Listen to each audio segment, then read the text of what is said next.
Mr. President, the United States has worked with determination to support a comprehensive peace agreement that would permanently resolve the Israeli-Palestinian conflict.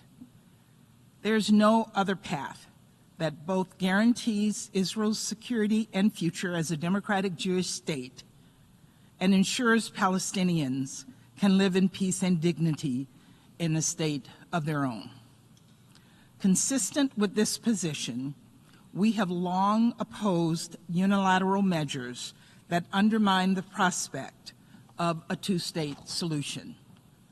That includes the advancement of Israeli settlements in the West Bank, and it includes the resolution that the Palestinian delegation has put before us today.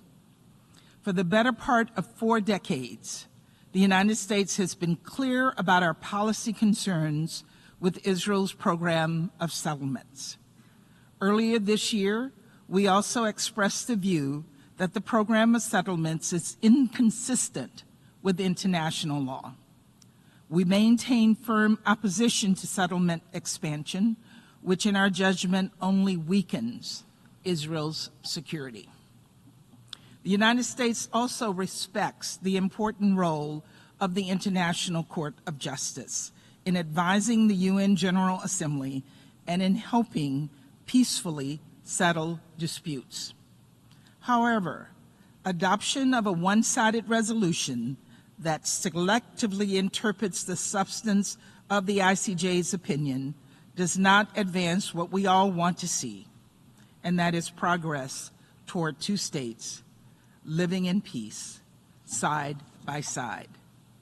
This proposed resolution advances the flawed and indeed false idea that adopting a text here in New York can somehow resolve what is easily one of the most complex and persistent diplomatic challenges of our time.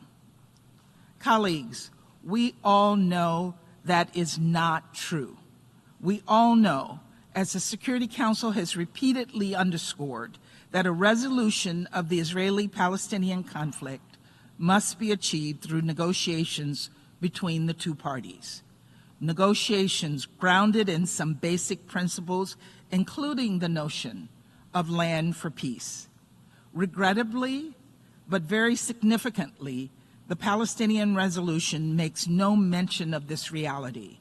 It also fails to acknowledge, among other things, that Hamas, a terrorist organization, is currently exerting power, control, and influence in Gaza.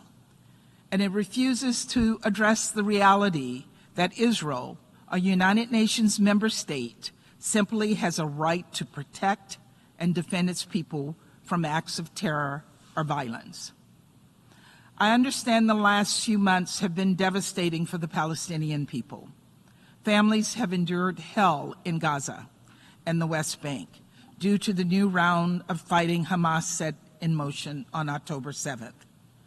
But the resolution put forward by the Palestinian delegation does nothing to end the current conflict with Hamas in Gaza, nothing to bring the hostages home to their families, and nothing to surge life-saving assistance to Palestinian civilians in Gaza.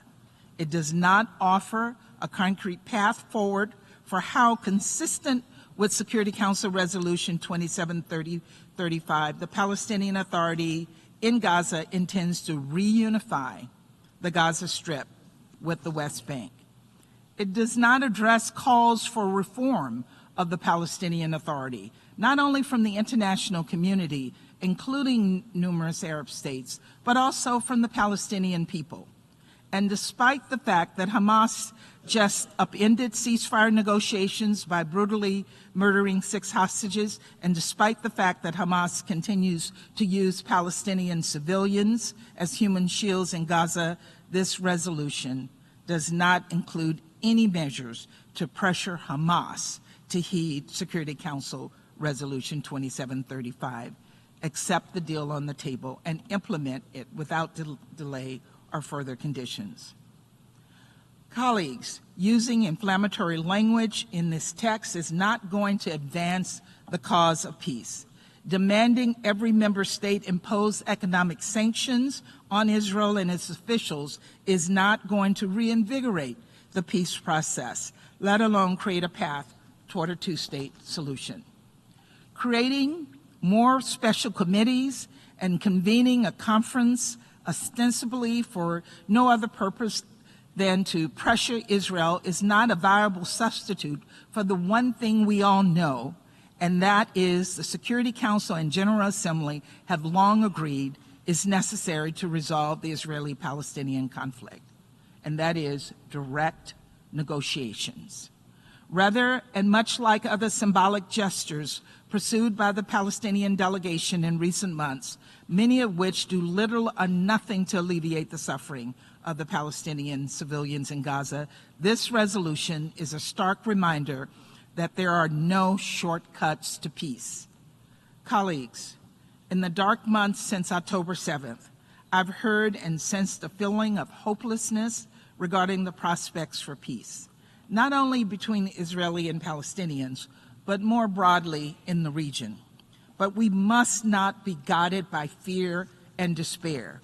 We know what needs to be done to achieve peace, starting with an immediate ceasefire with hostage release based on the principles of Security Council Resolution 2735. The United States will continue to do everything possible to put forward ideas and proposals to achieve a deal that would help lay the foundation for a better future for Israelis and Palestinians alike. But there is no path forward or hope offered through this resolution today.